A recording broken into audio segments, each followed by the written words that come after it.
Love you. Okay, so here we are again. This is Brad and Mira for the Culture. I'm Brad Listi. And I'm Mira Gonzalez. I don't think we've ever done the intro like that before. Usually you say, this is Mira Gonzalez. Oh, that's right. Yeah. Let me try that again. I'm Mira Gonzalez. So Brad and Mira for the Culture, for the uninitiated, is a weekly pop culture assessment. That's right. It is a lot of it is me teaching Brad pop culture because he is elderly and was alive in the time of horse-drawn carriages, and I am youthful and vibrant and not technically Gen Z, but you could mistake me for Gen Z because I have really good skincare. There you go. So today's episode is brought to you by Mulholland Books, publisher of the novel Buzzkill by J. Robert Lennon. Buzzkill is a crime novel about a couple of sisters who are private investigators, and they come into contact with the criminal underworld that has something to do with the drug trade and the pharmaceutical industry, and it is a gripping thriller by J. Robert Lennon. That happened to me and my sister. We went through the same thing. What, you were private investigators who came into contact with the drug trade? Yeah, that's right. Me and my sisters went through the exact same thing. Very common. Yeah. So the book is called Buzzkill by J. Robert Lennon, available from Mulholland Books. Today's episode is also brought to you by Zona Motel, the new online literary magazine that covers independent literature, is not driven by algorithms, and features literary gossip and a coverage of literary events, as well as thoughtful essays and pointed criticisms.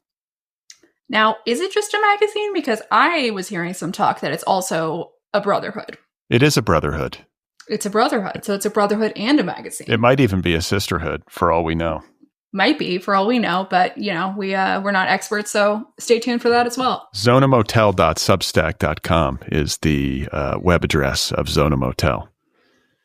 The web address. It's where the website lives, right? That's the address for where the website lives. It's the website house. That's right. So what's going on in the world of popular culture? What are we discussing this week, Mira? Well, once again, we are going to be discussing a death and sexual assault. Yay! So, welcome to our lighthearted pop culture podcast. Our first topic is that former President Joe Biden has prostate cancer. Now, the first thing I want to say about this, just right off the bat, as somebody who has a close relative who was diagnosed with an aggressive late-stage cancer, that shit doesn't just happen out of nowhere. If you're getting... My grandma had not been to the doctor in literally 30 years. And when they found the tumor, they were like, this has been growing for at least 2 years. So, and she was at like stage 5 or maybe higher, but something like that. How many stages are there? Like 9, I want to say. You can have stage 9 cancer? Let's see. How many stages? Maybe it's just 5 stages. I thought it was 4. Stages of cancer. Of prostate cancer. Because I think there's different stages for like different types of cancers. Oh, it's a 4-stage system. Okay, so he's stage 4, not stage 5. Yeah. Stage 5 is like Cat 5. That's like a hurricane. I think you're confused. Yeah, stage 5 is just you're dead. That's just Biden's dead. Stage 5, done. So my strong, extremely, especially prostate cancer, which is easy to catch because they always, as Brad, you probably know, are sticking a finger right up your asshole every single time you go and get a checkup. Like that is regular for men Biden's age, and especially for men who are the fucking president. I mean, he's going to Walter Reed and getting checkups like all the fucking time. You can catch prostate cancer early. So, like, if he's this fucking late in stage 4 prostate cancer, he's known for at least, like, 2 years, 3 years, maybe. Folks, I'm serious. I've got prostate cancer. It's not a joke. Look, Mac. It's not a joke. Look, Jack. All right, fat, my prostate. Look, Mac, my prostate. It's not good, man. All right, Jack, my prostate's rotting. Look, I'm serious. I'm not kidding around here. Got a broken prostate. It's in my bones. Didn't jerk off enough. Well, that's what I read is that, well, first of all, I just got to say, I'm almost 50 years old. I don't even really fully know what a prostate is. What the fuck, Brad? Okay, that's kind of unacceptable. You should probably, I mean, did you ever go to sex ed? I did. Did they have that back in the 1940s or whenever you were in high Is school? this Brad Learns? Am I learning about what a prostate is? Yeah, this is going to have to be a Brad Learns because I don't think that I can allow you to go, like, 10 more minutes in the world without knowing what your prostate is. Like, what if I was like, I don't know what my ovaries are? Like, what is my uterus? I'm not totally sure. Like, that's crazy, Brad. Brad Learns. Holy shit. Hey, Brad, you're to the point. Let's take a ride. In a world of understanding, it's all deep inside. So, all right, I'm going to start this out with the perhaps least medically relevant part of a prostate, which is that apparently, according to gay men I know, and maybe some lucky straight men, although not really, the prostate is how you reach like the best orgasm that you can get. It's like supposedly it's like you get up there in the prostate. That's how gay men come when they're having anal sex, is the prostate. So men and their lack of willingness to be penetrated are apparently missing out on the best orgasm that you can have. So we'll start there. But not me. I'm not missing out. No joke. I'm serious. Look, if that prostate was getting milked, this might have not been an issue. Well, because like if you're supposed to jerk off every day if you want to avoid prostate cancer, isn't that right? Yeah, that's exactly right. That's like literally medical recommendation. Come every day if you want to avoid prostate cancer. So now let's get into the sex ed part of what a prostate is, Brad. So the prostate is a gland, I think, that's like somewhere around your, I don't know, bladder or something like that. And it's right next to your urethra, because what it does is it produces semen. So like in your balls, you have the sperm, right?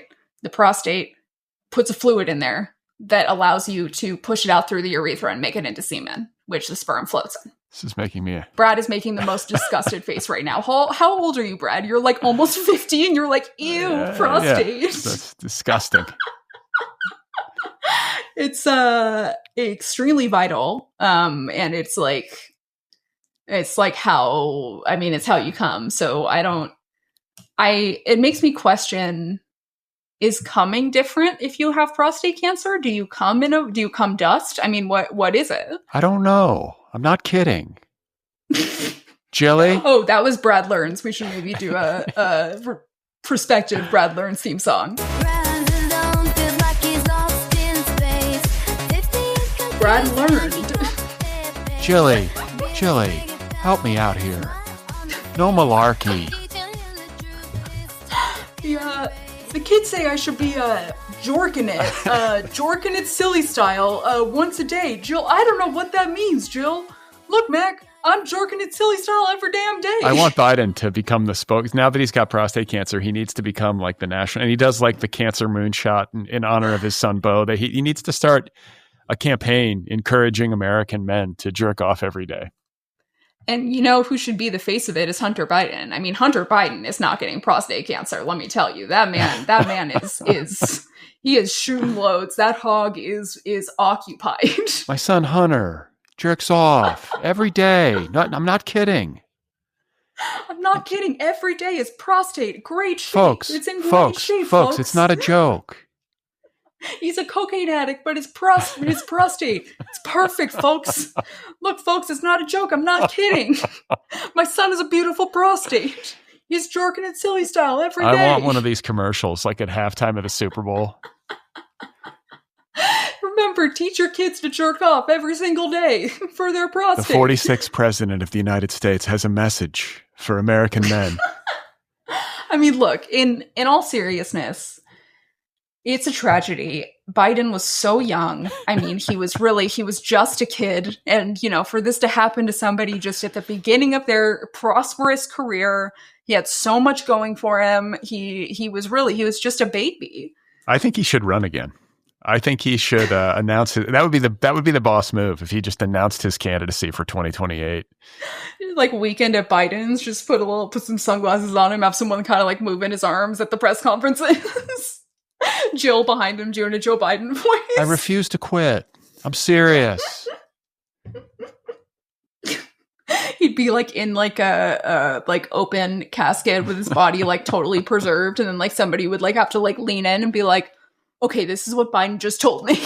I think Biden really believes he would have won. I think that like he'll go to his grave believing that he would have won. I mean, yeah, I think he also believes that like he was like the Pope and he was like born in Palestine, and that like he like, you know, has like, I don't know, fucking knightship from the Queen of England. I mean, he is dementia ridden. He thinks all kinds of crazy shit. He probably thinks that Jill is his sister. I mean, who knows? I mean, like, let's just be real. Trump is too old too. Like these guys are they're too fucking old. There needs to be a fucking age limit, and that limit needs to be like 65. Like, we gotta be fucking done with these like old motherfuckers. Like, Trump is sundowning for sure.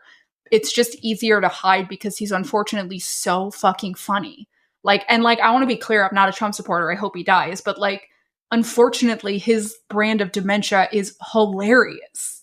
It's so good. He's just like, yeah, he's like, just a reality TV guy. That's what he is. Yeah. Like, and he's just like, he's got like that like New York, like Queen, like Joan Rivers, like just like, I mean, fucking Roy Cohn really taught him well about how to be just like a gay New York queen who is just such a bitch and so effectively. Like, imagine being at like a gala in like 1990 or something like that, 1992, when Trump was like famous, but he wasn't yet doing The Apprentice.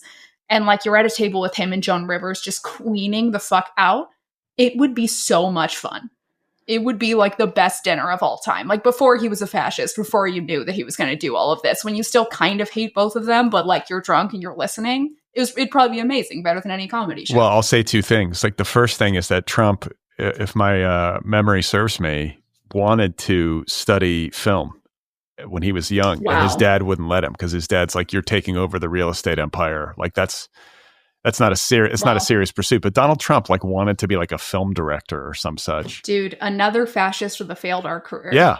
I mean, that's what he wanted to do. And then he ended up in a weird way, kind of realizing his dream with the Apprentice and being famous and all the rest. And then the second thing I'll say is that I can distinctly remember hearing Trump guest on Howard Stern years ago, like well before he became like a political person, like during The Apprentice. Yeah. It was like the early aughts, before he was running or had, held any kind of public office or even sought any kind of public office. And he was a superb guest because he would talk about anything. Like, there was no way to offend him. He had no shame. It was like, it was a little bit of a train wreck, and it was like, he's a gossip. Yeah. And just like a weird, like, totally lacking in sanctimony and totally lacking in any kind of like shame or self-consciousness. He's got no self-consciousness. Right. And no filter, no filter telling him like, oh, this is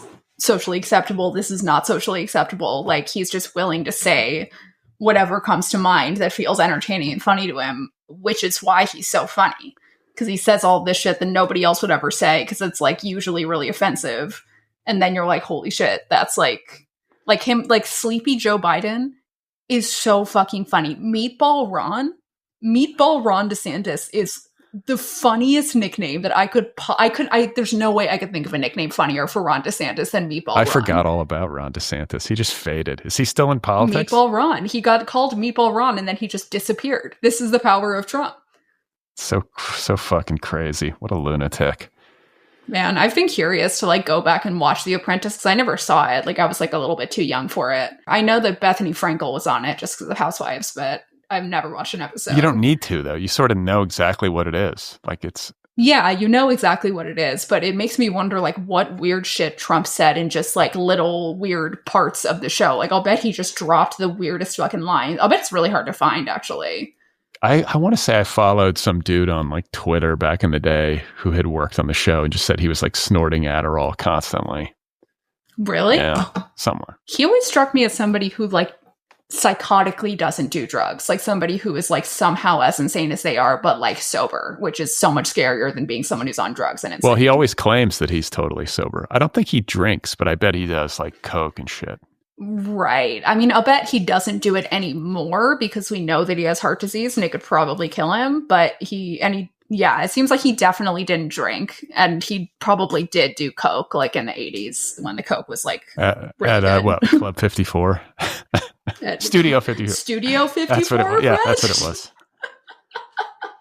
My God, at Club 54. He was snorting the cocaine at Club 54. I was actually a PA for that movie. For what Remember movie? the movie Studio 54? It was a minor movie. Like, it didn't really... Oh, yeah. But you were a PA for that. Well, I mean, in a very like remote way. I was working for one of the producers as like an intern. And my claim to fame is that I had to fetch a carton of Parliament cigarettes for Mike Myers. They were filming in Toronto, and it was like, I can't get Parliaments. I need Parliaments. And so... And did you have to go to like a special store like to get them? I went down to probably just some gas station, grabbed them, or 7-Eleven, and then I had to go put them in the mail. I didn't know that Mike Myers was a smoker. I think he was back in the day. He's probably quit. Huh. Yeah, probably. Damn. It's a shame that cigarettes are bad for you because, like, I know there's like all these ads like, smoking doesn't make you look cool, but it does make you look really fucking cool. Like, it makes you look so fucking cool. It's really a shame that it's bad for you. Yeah. And it's also like really nice for socially awkward people because you can it's like you can go outside. That's what I liked about it when I was a smoker for, a number of years. And like, I liked to be able to like leave the party and go outside with the other smokers and be able to like hear yourself think and like have a conversation. Yeah. Like, I like it also like in a sort of like girls' bathroom kind of way where like you're at a bar and you can like go to the girls' bathroom and you can like debrief, which I guess is something that men just don't really do. But you can be like, okay, so like I was on the dance floor and this guy talked to me and this guy over here seems kind of weird. But then, oh my God, my ex-boyfriend showed up. Like you could do that by going outside and smoking as well, which is why I often bring little joints with me places that are like about the size of a cigarette so that I can just smoke with them. I do go to the bathroom and debrief my male friends. Yeah, while you're at the urinal, you're like, so hog size. What is a prostate anyway? Could you look it up on Wikipedia and just explain it to me really quickly? I'm curious. I know. I just want to make sure you know. Hey Siri, what's a prostate? Just at the urinal, going up to the urinal right directly next to somebody. I found this on the web for Hey Siri, what's a prostate? Check it out. Look at that. She's always listening. Wow. She's always listening. Did she give a good description? It's just like a Wikipedia link. Well, speaking of prostates, you like that? Our next topic is famous sexual assaulter P. Diddy, who I always want to call Puffy Combs. Like it fucks me up. I always want to call him Puffy. Well, he was Puffy, wasn't he? He was P. Diddy. He was Puffy Combs. He was just Puffy. He was fucking Puff Daddy. He was Diddy. I mean, it's just like you can't choose. So, okay. The Diddy trial is continuing as it does. And we have a couple of just points from the trial. Obviously, it was a long trial. There were some text messages that were very disturbing that were put into the evidence, a bunch of other stuff. The first thing that we want to talk about, though, is about Suge Knight and how Diddy's ex-assistant described an armed run-in with Suge Knight. So Suge Knight, for those who don't know about the East Coast, West Coast thing, Suge Knight was West Coast. He was Tupac side. Diddy was East Coast, Big East side. So there was an issue between the two of them, big time. What a juvenile thing, this whole East Coast, West Coast. What, like a teenage boy? Oh, yeah. It's like just teenage boy bullshit that got out of hand. I mean, it's teenage boy bullshit that resulted in multiple assassination attempts. And in fact, funny story, this is, bleeding to being about Tupac. But I used to work when I was in New York at a post-production studio, which is where, people go and record lines for movies after the movie's already been edited to put in there in case their line was not caught on the mic or was said weirdly or something like that. So it's post whatever. So I worked at the studio in client services, and this one lady had worked there for decades. And we were there. I worked the night shift, and we were there late at night. And she was like, "Oh, well, I'll tell you a story of working here. Back in the day, this was a music studio. We just recorded music here. Tupac came in for a recording. And when Tupac came in, she said he always had a big, giant crew. They would show up to her desk. She was basically the only receptionist working there. They would show up to her desk with a bunch of blunts and a bag of weed. And they'd be like, "Can you roll for us?" And so she learned how to get really good at rolling blunts, and her whole job in client service, because the client services job is like someone wants coffee, somebody wants lunch, you have to like get them these things. But her job was giving them blunts. It's too bad you weren't there. They would have scored. Right? I mean, I rolled the best blunts in the office at Snoop Dogg's work. So, I mean, that's saying something. But she said that one time they were at a session. They left the session really late. And they go downstairs. She's about to lock up. And a couple of of Tupac's guys come running up the stairs. And they say, "Do not leave this room. Don't leave the building." And she's like, "What the fuck? Why?" And they're like, "Tupac got shot outside just now." And it was not when Tupac got shot and died, but it was the time that he got shot before he died. Yeah. He got shot twice? Yeah, he was shot twice. Because remember when Biggie wrote the song "Who Shot Ya"? That was like when Tupac was still alive and was shot. He was, when he was shot outside of where I worked, he got shot. And then he said to his friend was like, "Can I do something? What can I do?" And he said, "Light me a blunt." And he smoked a blunt until the ambulance got there. Jesus Christ. I saw Suge Knight once, I got to say, as in honor of our standing policy to always. That's a good one. Yeah. It was at a restaurant in the, I don't know what it's called now. It used to be the Sofitel right by the Beverly Center, but there's a restaurant. Well, that still exists. Does it? Yeah. Or maybe it was a different name of the hotel or whatever it was. I can't even remember the name of the restaurant, but we were in there and Suge Knight was sitting by himself having dinner. Just like by himself. Wow. Yeah. That's being Suge Knight and being anywhere by yourself doesn't seem like the best idea. Yeah. Well, I mean, I felt like, look, what's going to happen? Like, am I safe? But yeah, I would maybe leave that restaurant. If I see Suge Knight sitting somewhere alone, I would maybe be like, "All right, I'm out." Like, this is not. Wait, is Suge Knight dead? Suge Knight is not dead, but Suge Knight is in jail for reasons unrelated to Tupac's death. It's like a money thing, like not like tax evasion, but like something like that. I'm not totally sure why he's in jail actually, but he's in jail for like maybe the rest of his life for reasons totally unrelated. Maybe drugs. I'm not totally sure. But so at the trial this week, there was testimony from Diddy's former assistant. So Diddy's assistant testified about an incident that happened in Mel's Diner in West Hollywood, not far from where you saw Suge Knight, actually, where basically, I guess his assistant was just going to Mel's Diner to eat. As he said, he was driving a Lincoln Navigator SUV to get cheeseburgers. And he saw Suge Knight at Mel's Diner, recognized him, went over to talk to him, but Suge Knight apparently didn't recognize him or pretended to not recognize him, at which point he said, "I'm Biggie's boy." And so Suge Knight, being the West Coast part of this rap beef, would not take kindly to that. Diddy was on the East Coast part of this rap beef, which is why his assistant came up to him and said, "I'm Biggie's crew," or what did he say? "I'm Biggie's boy," to piss him off, basically. That's that's pretty ballsy. Suge Knight's kind of an intimidating dude. Dude, it's ballsy. I mean, Suge Knight will fucking kill your ass. That's like, they were looking for a fight. Like, that's crazy. And so that's when they noticed 4 black SUVs on different sides of the parking lot. And he saw somebody hand Suge Knight a gun. So that is, at that point, I mean, Suge Knight was basically, planning to murder them because they were Biggie's boys.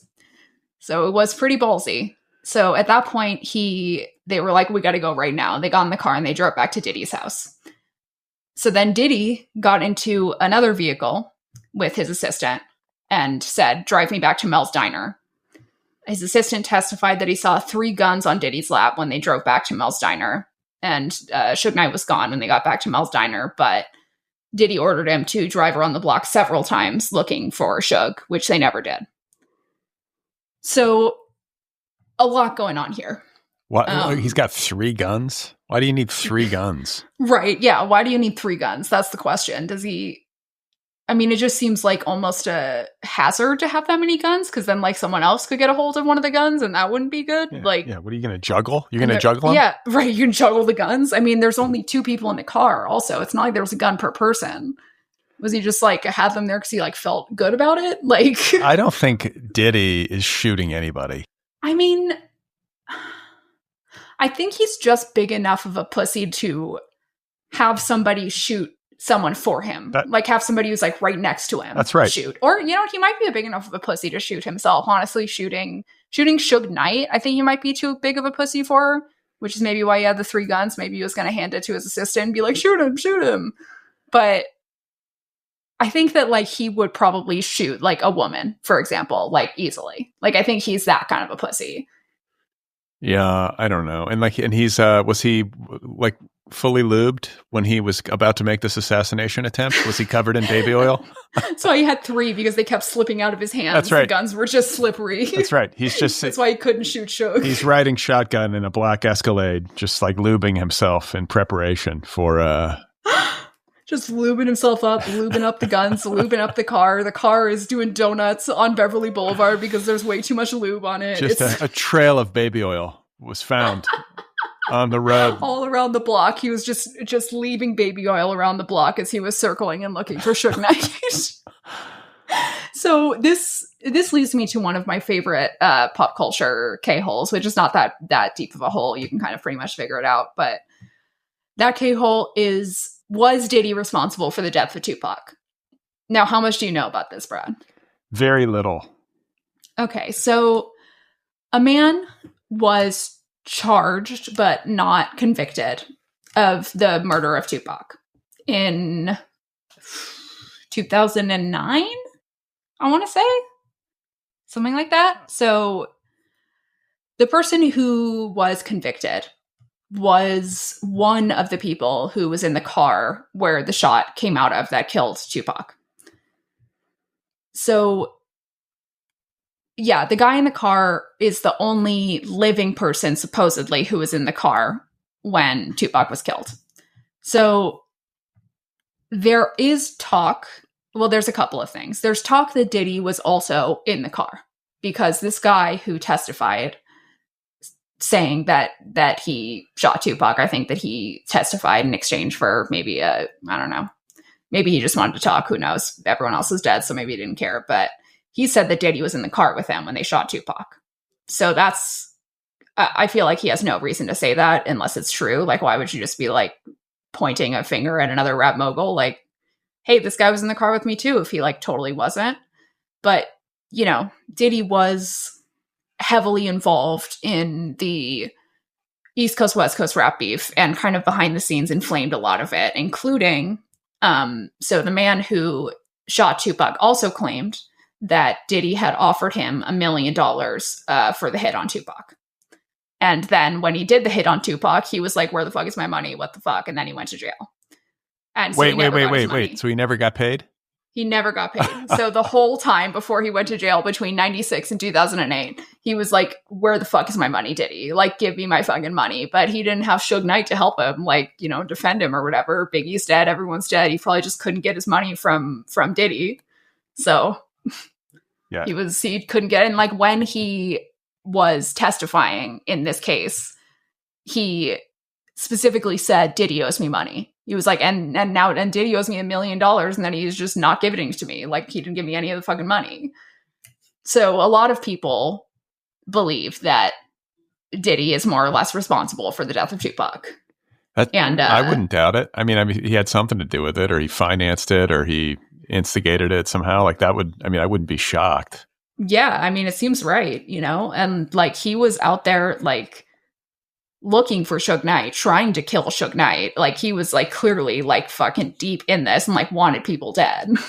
Is this coming up in the trial of this, like, sex trafficking trial? trial? So, like, this running into Suge Knight and Mel's Diner, that was his assistant in the trial, like, 2 days ago, basically released that information about looking for Suge Knight, going around the block and seeing him in Mel's Diner and then coming back with guns and all of that. So it was just like, basically it was like a character testimony showing that Diddy was violent. Because apparently they also went back to the house and Cassie was crying, being like, "Don't go shoot Suge Knight. I'm begging you, please don't do that." So that came out as part of the trial this week, which just kind of adds more fodder to the Diddy is responsible for Pac's death argument. And just like what a sordid existence Diddy has led. I mean, the guy's what a mess.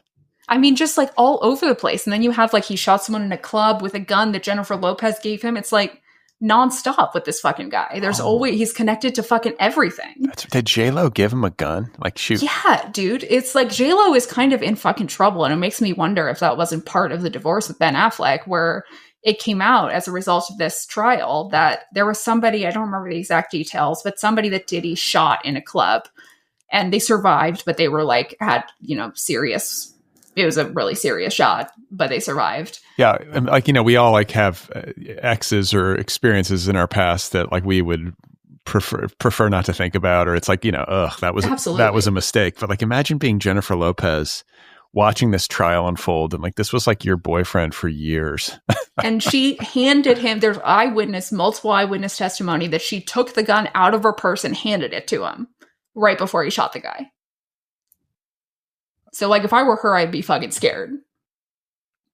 Yeah. Like, is that accessory to murder? Because does that count as accessory to murder if you're just holding the gun and hand it to him? I don't know. It also makes me think of her song Baby Oil in an entirely new light.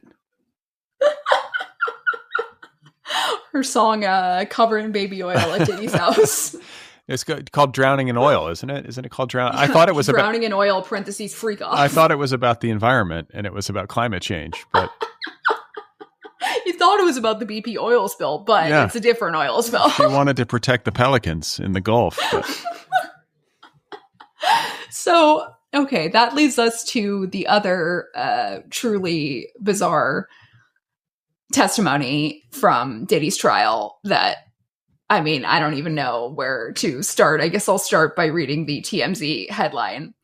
Exotic male dancer The Punisher recalls his first night with Diddy and Cassie. Baby oil, Astroglide, wigs. Wait, so there was baby oil, there was Astroglide. You would need baby oil and Astroglide? You do not need baby oil and Astroglide. No, you do not need... I would say you don't need either of those things. And wigs.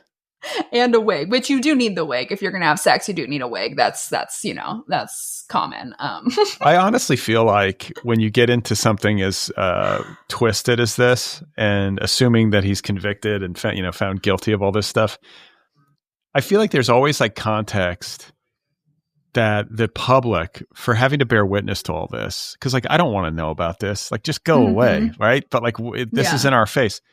That we deserve to have like a team of like mental health experts, like to analyze Diddy and just like make sense of this for us. Like, how did this guy turn out to be so fucked up? I mean, that's how we got like, profiles of serial killers was like some dude being like, look, these people are fucked up and terrifying. And I'm going to need to like talk to them to be able to figure out the ways in which they're fucked up and terrifying and why they are, which is like how we know all of these details about serial killers. I would be very curious to know if it's the same for sex pests or if there's other specific things that sex pests like have happened to them that makes them get to this point, or different personality traits. Yeah, he's just lost his mind. It seems like he's just off the rails. I mean, lost his mind. I don't think he ever had it. I don't know. At some point when he was a kid, but maybe he lost it then. That's the thing. Yeah, right. That's the thing. That's my suspicion. So this exotic male dancer, The Punisher, and you might think that where he got the nickname The Punisher, but you might be wrong because he actually got it from playing basketball at the West 4th Street courts in New York. So he got it from playing pickup basketball. Apparently he was very good at it. The Punisher. That's probably why it's probably why Diddy hired him. He like read his like ad on some like website. He was like, "You're so good at basketball, I've got to hire you." No, just the like, name. You have the name The Punisher. It's just the name The Punisher, and he's like, "Oh yeah, bring that guy to me." Because he's an exotic male dancer, as they said, and his penis is apparently like just so gigantic, it's crazy. Which I guess is maybe why he's actually called The Punisher. I was gonna say, like upon further investigation, Yeah, he's probably lying about that one. Oh, and so wait, and Diddy is bisexual, gay, closeted. What are we talking? What is our assessment of that? Rapist? I guess. But he's into dudes. I think he's into both. Like, you know, but I think he's like into both in like a very perverse way where like I don't even know if I would call him like bisexual as much as I would call him like an equal opportunity violent man. Like it seems like he maybe fucked men, but that he largely was into this cuck thing where he would have dudes fuck Cassie and then he would watch. And she was on board with this? Well, I mean, she was, you know, in an abusive relationship where she was being forced to, or, you know, like manipulated into doing. Oh, right. He was like giving like, what were you saying I think last week we were talking about how he would give people like Rohypnol enemas and stuff. Yeah. I mean, he would like, and he would do that with Cassie too. But I think the thing is with Cassie is that he started dating her when she was 19. So she was really young and he just like groomed her to do this stuff. And with the sex workers, that was seemingly not the worst of what she had to do because that at least was like consensual sex with a sex worker and not like, you know, being drugged and raped like she also was and beaten and whatnot. So it seems like that was kind of the least bad of all the things that she was forced to do. Not that it's good, but it was at least like somewhat consensual, I guess, kind of. So this, sorry, this guy, the Punisher, is really just a character. So he said that he had trouble performing because Diddy was watching, and I could totally understand why you might have trouble performing. And so he took Cassie's lead, mimicked what she did, poured baby oil on himself. Then Diddy entered the room with Astroglide lubricant, and that Diddy would give Cassie subtle instructions about what to do, and then whatever. So then I guess he had trouble keeping it up. Turns out he has written a book about erectile dysfunction and penis implants. I don't know if he has a penis implant. I didn't get to research that far. I don't even know what that means. What is a penis implant? Yeah, they put like, what do they put? Like a bone in there? What do they put in there? Like it's like a wire. So it's like what you get if you get a sex change operation. They basically like take your all right, we're going to get really intense right now. They take your vagina and they sort of slice it down the middle and then they bring it up and can form a penis out of it using tissue. And then they put basically it's not a wire, but it's basically a wire where like it can be, flaccid, and then you can kind of like lift it up so that it becomes erect. And you can get it if you're getting a sex change or if you have, I guess, really severe erectile dysfunction and you want that. And he wrote a book about erectile dysfunction and penis implants. The Punisher did. Yes, the Punisher did. And it was called In Search of Freezer Meat, which, I mean, just A+ title. Incredible. In Search of Freezer Meat. Incidentally, the Punisher will be my guest on the Otherppl show next Tuesday. Oh my God, can you please reach out to him and try to get him to talk? Like, I'm begging you. Like, you need to find his agent. If I can find you his agent, will you reach out? You think he has an agent? I mean, he has a published book, doesn't he? He's represented by Binky Urban. Bill Clegg is representing his book. Oh my God. Dude, I am going to do research after this. We have to get the Punisher on the Otherppl podcast. We need a campaign. We need to start a Kickstarter. Anything. I'll do anything. Well, I mean, this, like, the Diddy trial is, I think, by far the loudest story in popular culture right now, but it's such a gross story. I hate it. It is really gross. The only other detail that I will say before we move on to another story about, a sex pest is that apparently when the Punisher was having trouble performing, he was given a lot of different drugs by Diddy to try to perform better, which kind of doesn't make sense to me because, like, I don't think drugs generally make you perform better unless it's like, Cialis or something. And he was handed a joint by Diddy, but he is not a weed smoker. So he said in court, he, quote, pulled a Bill Clinton and didn't inhale. So this guy's funny. But I feel like the fact that he didn't inhale would offend you. I mean, my feeling about weed is that it genuinely doesn't work for everybody. I have a freakish response to weed where I've never had a bad experience with it. I could be as stoned as anybody could possibly be, and I'll still just have a nice time. Like, my brain was made for it. I don't really know. But my lovely husband, for example, one time, maybe I've told the story before, on one of our first dates when he came to visit me in LA, I was drinking a weed lemonade, and, he was like, oh, I'm from New York. Weed's not legal. Like, try a little. Sure. He took a sip of this weed lemonade, and I didn't quite realize that he like hadn't really smoked weed very much, but maybe like once or twice in his life. And we were at a party. There was a mechanical bull, and Tyler got in the mechanical bull and did like better than everybody at the whole party. And everybody was like, hell yeah, like good job. And then he comes off the mechanical bull, and this is like, 2 hours after he had the edible. So I kind of had assumed it already kicked in, but I now know that it takes a long time for things to kick in for Tyler. He comes off the mechanical bull, and like his eyes are glazed. He looks terrified. He's like got like the reddest eyes I've ever seen. And he just like looks at me, and I was like, you know what? Let's go home. And like we got home, we were going to bed, and he leads over to me and he's like, Mira, time is skipping. Do you see that? Time is skipping. And I was like, all right, you should probably go to bed. Is that when you knew, when he was riding the mechanical bull? Were you like, this is the guy for me? Was that Yeah, I was like, okay, if he stays on the mechanical bull for 20 more seconds, I'm going to marry him on the spot. That's how I knew. God. So romantic. Oh, so romantic. He's lucky that he got too stoned around me, because I am somebody who has, with the best of intentions, gotten a lot of people way too stoned. And so I actually think it's kind of funny, and I'm used to it, and it wasn't annoying or anything like that to me. So I would never smoke weed with you, ever.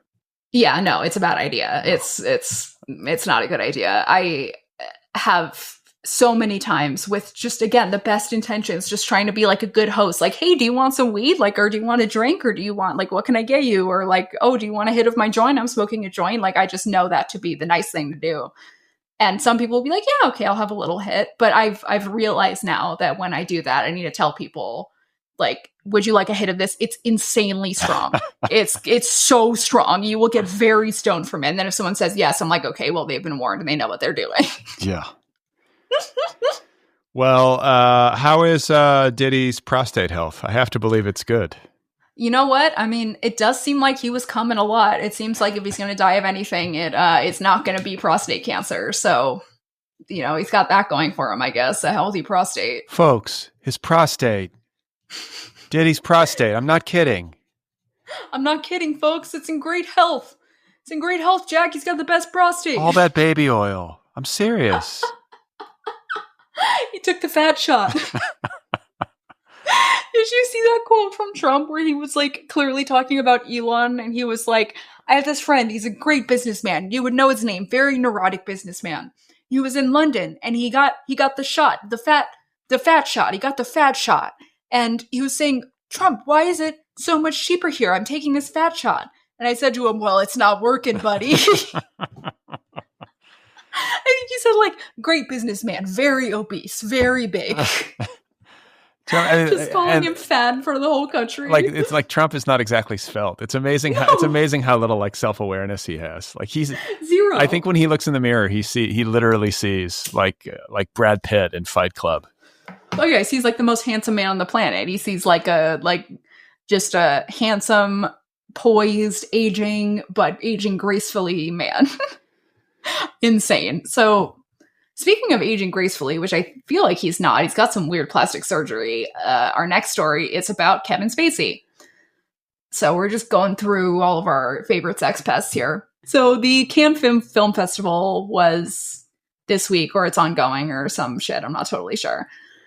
Kevin Spacey was spotted at the Cannes Film Festival where he's receiving an award. So let's talk about the fucking fuck-ass Cannes Film Festival. They recently, for this year, banned see-through dresses and large gowns. So you're not allowed to wear anything that like shows your tits or is see-through in any capacity. And you are not allowed to wear like a big princess gown. First of all, they are just cutting their popularity among gay men like in half at least. I mean, why does anybody care about Cannes unless you are a homosexual at heart or you are a film buff? That's it. So they're losing half their fan base here, just to begin with. But this fucking place doesn't allow see-through gowns, but does allow Kevin Spacey, Roman Polanski, and Woody Allen. So they're like, no see-through dresses. Pedophilia, though? No problem. That's fine. It's not a big deal. We do not care.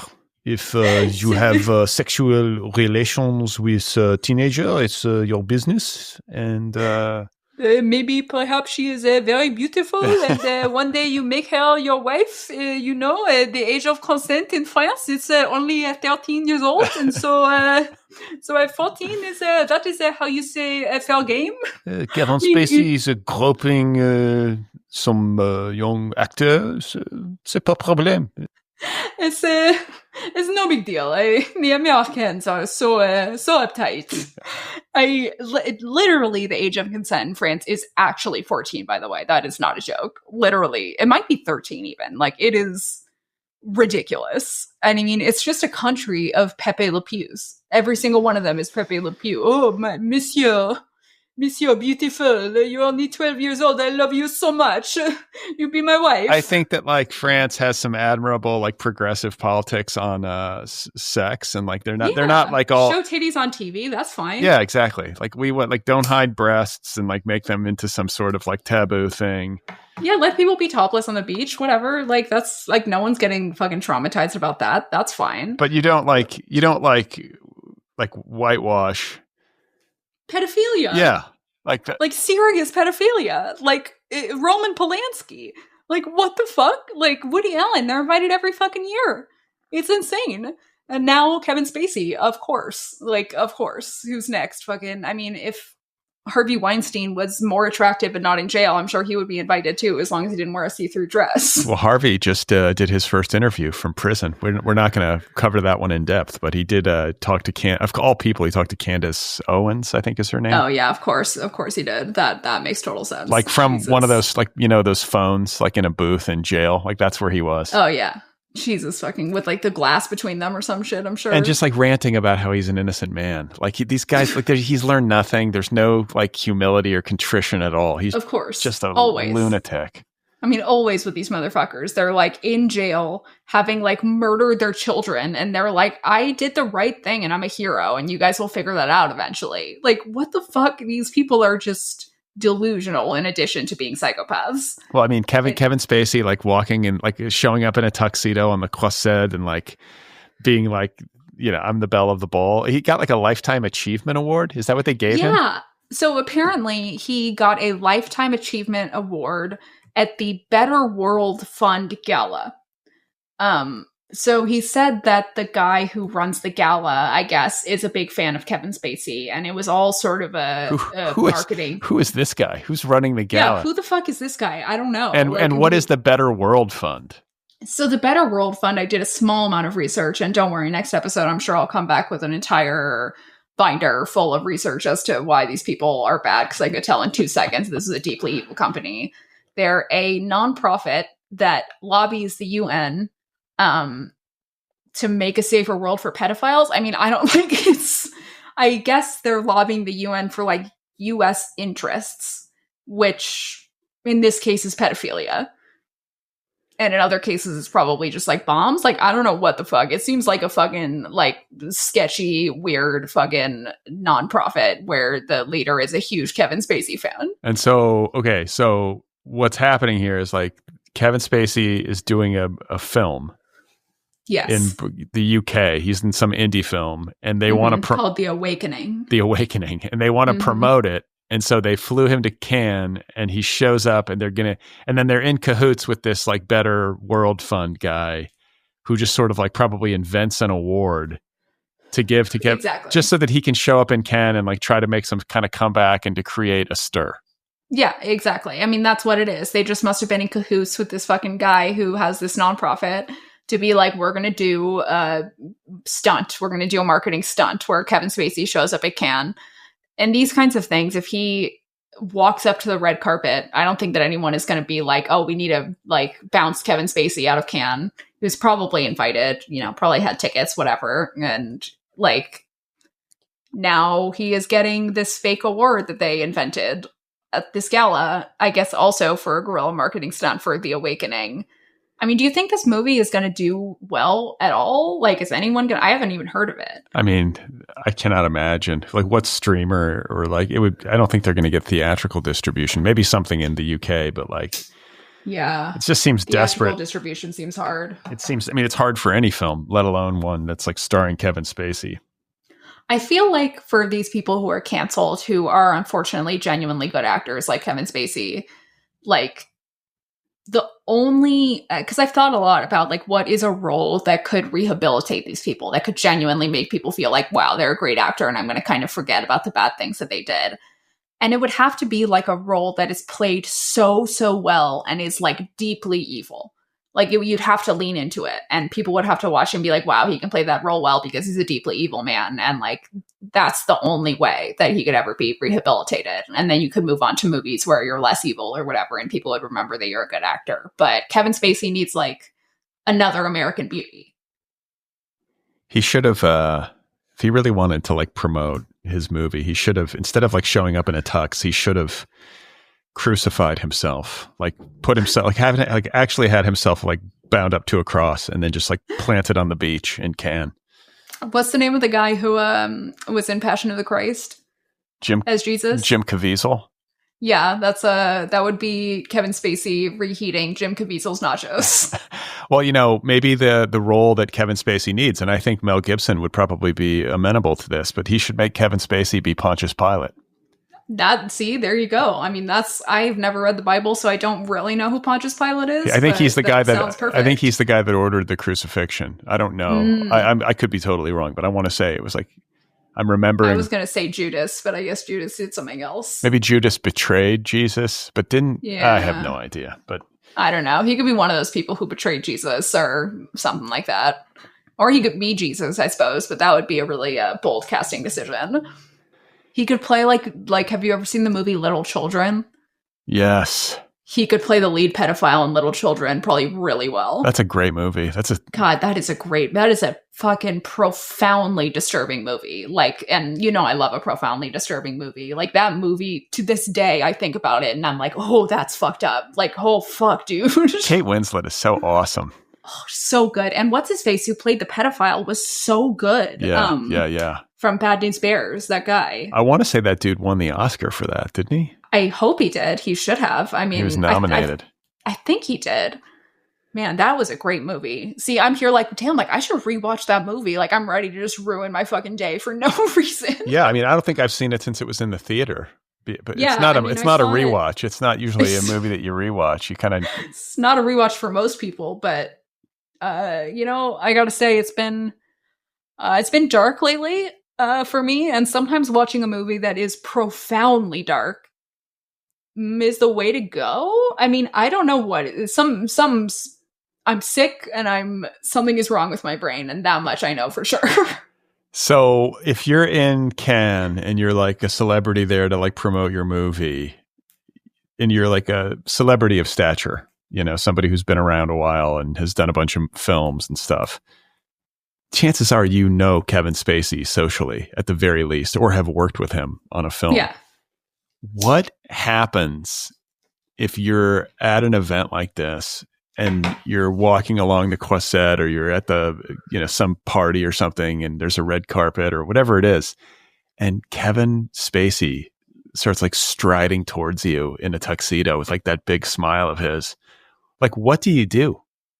I mean, I'll tell you what the smart thing to do is. If you're on the red carpet and there are cameras there, make a fuss about refusing to talk to him. That's what I would do. I think a lot of celebrities probably most of them would be like advised against that because they're like, oh, I don't want to rock the boat too much or whatever. Kevin Spacey's a big name.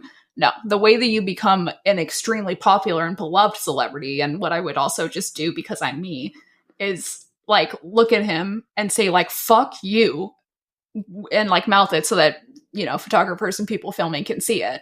And then turn around. Refuse to speak to him. Just give him the cold shoulder. Yeah, or, like say like fuck off. Or really fucking go at him and be like, you fucking pedophile, fucking sexual assaulter piece of shit. You look like shit. I don't know who the fuck your surgeon is, but you must have been blacklisted from all the good surgeons in plastic fucking surgery in Hollywood too, because you look like a fucking weird wax statue of yourself. You fucking disgusting, like worthless, not worth the fucking shit on my shoe, motherfucker. Go fuck yourself and die in a hole. Goodbye. If that were me and I wasn't a celebrity, that's what I would say. I think I would just run. I'd be like, I'm terrified of Kevin Spacey. Just you on the red carpet, Kevin Spacey comes. That actually would be an extremely funny move if you were a celebrity on the red carpet with cameras. Kevin Spacey coming up to you and you're just looking at him and just bolting, just sprinting full speed the other way. Well, yeah. Like it's funny to think about. That would be hilarious. Yeah, but it's like also like think about what would happen to your career if like you happened to just like be caught in a moment and you smiled and were just like, oh, hey, like just like socially awkward. Exactly. And then that photo goes around the world on the internet and everyone's like, oh my God. Like you'd have to come out with a statement that says like literally fuck Kevin Spacey. Like he is the worst piece of shit in the world. I don't know why he spoke to me. Like, Kevin, if I see you again, it's on site. Like, good God. Yeah. I mean, I think like really like, first of all, every single manager and assistant and publicist is getting alerted at the same time. Kevin Spacey's here, Kevin Spacey's here, Kevin Spacey's here, and telling all the other publicists Kevin Spacey is there, and like making sure that none of their clients are anywhere near Kevin Spacey again. Like he is just got a force field around him of just publicists preventing any celebrities from getting near him, I bet. I can only imagine what kind of interference they would be running. Who is his publicist? Who is still working with him? Nobody. Then how did he get this role? He used to be the manager of the Old Vic Theatre in London. He probably met people. There's a lot of weird people in entertainment. I mean, probably the directors are just shitheads and we're like, well, is that Kevin Spacey in our movie? Like, that'll be like a cool publicity stunt. Yeah, we'll get like a really talented actor, even though he's tarnished, beyond repair, and he'll probably do it for nothing in exchange for like, some sort of cut of the back end. I could see Kevin Spacey doing a movie that he like writes and directs and stars in himself that is just like the story of his entire fucking sexual assaulting and then eventually putting his out on the people who he put in or who tried to put him in jail. It'll win the Oscar. He'll win the Oscar. He'll win Best Actor, Best Director, and Best Picture. That'll be when we know it's time for this show to end. Like when that happens, we'll have like one final episode and then just And they'll be like, all right, we gotta nuke the world. Like everybody just get the nukes ready. We got about 30 minutes until the Oscars wrap up, and then you just gotta push the big red button. By the way, Kevin Spacey was seen at the White House recently lobbying Trump to give Diddy a pardon. I actually, when you first said that, I really thought you were serious. I was like, oh my God, why was Kevin Spacey at the White House? I mean, it makes sense, but what? He's talking to Diddy on like the phone, like looking through the glass. He's going to visit him in prison. Why did you have to bring the Punisher into this? I mean, honestly, I think the funniest thing to do, maybe if you saw Kevin Spacey on the red carpet and he tried to talk to you, would be to like sort of run a few feet back and then just reach into your purse and just start throwing shit at him. Just anything in your purse, just start pelting, just throwing it at him. Get back, demon. I think because this is the thing, like I can't see Diddy committing homicide unless I guess it was like a woman. He was like all, coked up or something. I could see him like beating somebody to death, or I could see him doing something like that. Like, yeah, I think Kevin Spacey would shoot somebody point blank and like not lose a wink of sleep. Like he strikes me as like a true psychopath. Yeah, absolutely. 100%. I mean, like, it's like he almost definitely put hits out on, I think, at least 2 of his accusers. And that's probably only because he just didn't want to have to go through the effort of cleaning up a crime scene so that he isn't caught. And he's like, that role that he had, what was that Netflix show that he had where he was the president? House of Cards. Yeah. There's like something so sinister, like believably sinister. It's also creepy to see in context. Yeah. And then the way that he would do those like Christmas videos, which maybe he still does, where he's doing the accent from House of Cards. And he's like, maybe I did it.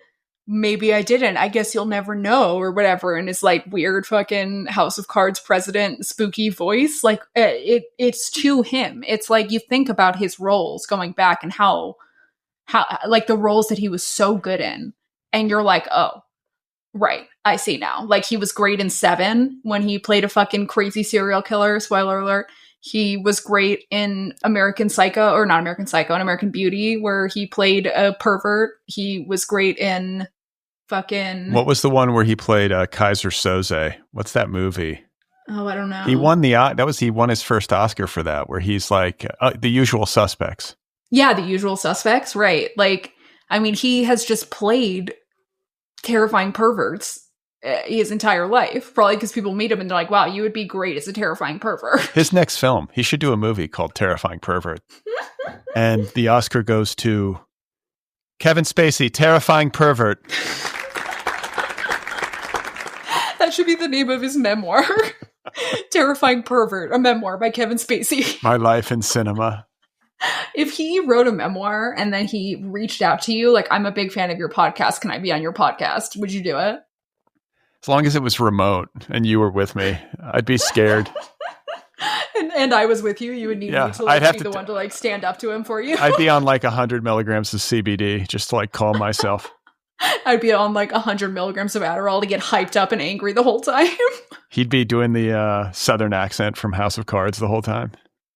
I mean, look, if you put a bitchy, angry, scary, gay man in front of me who is hateful and who I hate, and you give me, I mean, look, realistically, 5 milligrams of Adderall and half a glass of wine, it will be like the battle of the century. It will be like Godzilla versus King Kong. The War of the Roses. But the War of the Roses. But you and Kevin. I mean, I genuinely have felt this for a very long time, that there are these people who like Jordan Peterson, for example, or like these people who are just like the worst people on earth, and yet they're allowed to talk and talk and talk and get given these platforms to talk. Kevin Spacey to a certain degree, but less. The people who talk to them, who are well-meaning and who try to be like, you're wrong, clearly, for X, Y, and Z, are wasting their time. These people do not operate on the level of logic. You need to make them cry.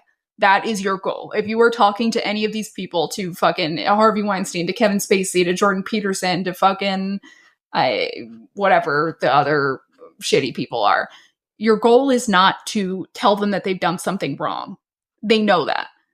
Your goal is to find their deepest insecurity, think back to what their childhood was like and what their deepest insecurity is, and then just fucking poke at it until they cry. That's what you need to do. You want to know something that's interesting to hear you say that, because one of my friends, like a writer friend of mine from years ago, like when I was doing the nervous breakdown, she was one of the women in the lawsuit against Harvey Weinstein because he had harassed her. And this is going to bring things full circle. This happened at Cannes. She was a model, maybe a model, like an aspiring actress, but mostly just like a fashion model. She had been recruited from like Australia or New Zealand when she was like 13, you know what I'm saying? And then was suddenly like in Paris, like on a catwalk. Right. But she lived in that kind of like echelon for a decade or more. Super tall, like 6 feet tall, beautiful, exotic looking woman, and was out to dinner at some fancy restaurant in the south of France, like outside of Cannes, you know, and she was at Harvey Weinstein's table. And then it was like, oh, we're all going to go back to the hotel for drinks and whatever. And then like they go back to the hotel and all of a sudden like everybody peels away. Oh, fuck. And then she's in, like Harvey's like, come on up to the whole thing. It's the exact same scenario that you heard. Remember that recording that one victim of his, like actually like wore a wire? Yeah. That, oh my God. Same kind of thing. So same thing. She foolishly goes up to his room. Oh. And, you know, he's like, makes her a drink. And then he's like, I'm just going to be in the bathroom. And then like puts on the robe, like the whole routine that he would do. Right. And he comes out in his robe and is like, give me a massage or whatever. And she starts to try to be like, no, I'm getting the fuck out of here. And he's like, no, you're not leaving, and blah, blah, blah. And then she locks herself. I want to say, I could have the details wrong, but I think essentially she locked herself in the bathroom because she was scared. And I Harvey, vaguely remember that. Harvey's like, knocking on the door, like, come out, come out, come out. And she said, like, Harvey, you are being a naughty boy. You're being a very naughty boy. You are being very naughty. Holy shit. And he started sobbing. And he was like, That's how you do it. He was like, I was a fat boy. Nobody loved me. And like, he starts crying about how he was always teased. No way. Teased for being fat or, whatever it was, and ugly. And he was just like, had all the. What a fucking smart lady. Hope that is quick thinking. But it like, totally reduced him and she got out of there. She was able to leave. She knew it too. She was like, my mom has this term, the mommy voice, and it works on literally everybody because literally everybody had a mom at some point. And like, if you use it properly in a way that reminds somebody of being in trouble with their own mother, you get disarmed instantly. Like that is a smart, perceptive lady who's seeing this guy doing a kind of sexual assault and going, his mother never loved him, or like he was always a fat kid. Like he like had a bad childhood. Like I'm going to tap into that. Mira, will you do the mommy voice right now for our listeners? What does the mommy voice sound like? How would you give Harvey Weinstein the mommy voice? I mean, okay, so like the thing is that I only know how to do it the way that my own mother does it to scare me, which like, okay, you'd have to like do something like, what have you done wrong? And then I could do the mommy voice. Well, I mean, if it's Harvey Weinstein, he's like chasing you around a hotel suite, trying to get you to give him a massage. I mean, I would lock myself in the bathroom, right? And I would probably like, I would probably say something like, aren't you ashamed of yourself? Look at your body. Look at the way that you look. Like, why would you ever want to show yourself to me? Isn't that humiliating for you? I'm humiliated for you. Like, aren't you ashamed of yourself? Like, if I come out of this bathroom, I'm going to have a camera up and I'm going to show everybody. Do you want everybody to know that that's how you look? Good. Like, Yeah. I understand that women never wanted you and that you probably like were a pariah because of the way you look, but is this really a good idea, Harvey? I mean, like that, and that's not even a mommy voice. That's just like probably where I would go immediately. And then if that didn't work, I would try other kinds of shaming. Like I'd probably just go through the whole fucking cycle of it. I'd be like, you're a fucking fat piece of shit and nobody ever cared about you. But that's what I would do if I was in public and I was not alone in a hotel room with them. Because when you're alone somewhere where there aren't other people with a psycho like that, you do have to go like the empathy, like gentle approach like that lady did, of recognizing that he clearly like had a bad childhood and being able to like tap into that. It's like when if you're like in a position where somebody's going to kill you, like a serial killer, what you're supposed to do is immediately start telling them about your life. You say like, I was born in Venice Beach. My mom never loved me. She wasn't ever there. She never went to my plays as a kid and it made me really sad. And then, I moved when I was 13 into my dad's house and then my dad rejected me and I had to move into like, you have to just like tell every tragic detail about your life. And that's how you get a serial killer to understand that you're a human being and be less likely to kill you. I'm a podcaster. I've been podcasting for 14 years, please. I haven't missed a week in 14 years. I'm exhausted. I've read so many books I didn't want to read. It's been so hard. I have to pretend to like these books sometimes, and it's so difficult. It makes me so tired that I have to take drugs at night. I'm hooked on CBD. I'm addicted to CBD because I hate the literary world, but I can't get out of it. I'm trapped in a prison of my own making. I have to go to AWP every 4 years. I would rather be waterboarded, please. If one more person invites me to their poetry reading, I'm going to walk out into the ocean. My mother's disappointed in me. She hates books. She never supported my literary career.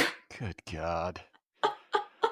Well, I mean, I feel like we've covered it, right? We did Biden's prostate and the Punisher and Kevin Spacey at Cannes. Is it Con or Can? It's Con. Con. I guess it's Con. Con. Con? Yeah, it's Con. Yeah, that sounds better than Can. Can. Yeah, no, it's Con. It's Con if you know con. if you know what you're doing. It's Con. Yeah, if you are in the industry, if you're from LA, I feel like next year our listeners should start a GoFundMe. They could send us to the Cannes Film Festival. It's so true. We could be cover sent to a wide variety of events. Yeah, we could have been there on the ground in the south of France covering this. It would have been. It's so true. I know how to get a press pass. It's not that hard. You can figure it out. Kevin, Brad and Mira for the culture. We'd like to have a word with you. Excuse me. Kevin, to your right. Congratulations on your Lifetime Achievement Award, Kevin. I mean, look, if we have one generous listener to send us to, do the Dead and Company still play? They just wrapped up their latest run at the Sphere in Las Vegas. So, but they're going to play. They're going to play at Golden Gate Park on my 50th birthday. Okay. See, all right. So if any listeners out there want to fund our tickets to Golden Gate Park, Brad and I will both go on a road trip, go see the Grateful Dead. And you know what? I'll provide the acid or mushrooms or whatever you want to do, and we'll live record the whole experience, and maybe we'll even live stream it. So any fans out there, that's an offer. Start throwing down some money, people. This could happen. I feel like I deserve that for my 50th birthday. I could not agree more, Brad. I think you deserve that. I think it's the perfect way to spend your 50th birthday, and I think that if we go, you should walk around wearing a shirt saying it's my 50th birthday, because everybody will hug you and want to give you presents. And yeah, they'll be dosing me. I'll be out of my mind. See, this would be amazing. Look, if you guys pay for us to go to that, Brad will record audio and edit it together. I will record video and edit it together. So you guys can get 2 different versions. That's my promise to you. All right. On that note, it's always fun talking with you, Mira. And we'll be back, I think, next week. You've got to go to Vegas yourself, right? Aren't you going to Vegas next week? I am going to Vegas next week because my dad is headlining a festival with Black Flag. And, I'm a VIP guest. I'm a Nepo baby in this circumstance. So I will be in Vegas next week. Is it just Black Flag? Is it just Black Flag, or is it some other bands? Well, it's a festival, so it's 4 days, and there's other bands headlining as well and playing the festival. But on the last day, Black Flag is headlining. Damn. So are you standing on the stage? Are you one of those girls standing? Oh yeah. You're off to the side. Absolutely, yeah. If you're in the audience, you can see me from the stage. If anyone's going to punk rock bowling in Las Vegas, keep an eye out for me on the side of the stage that my dad is on, whichever side that is. All right. Well, it's good to see you and to talk with you, and hopefully we'll be back next week. It's TBD. And if not next week, then the week after. Bye-bye.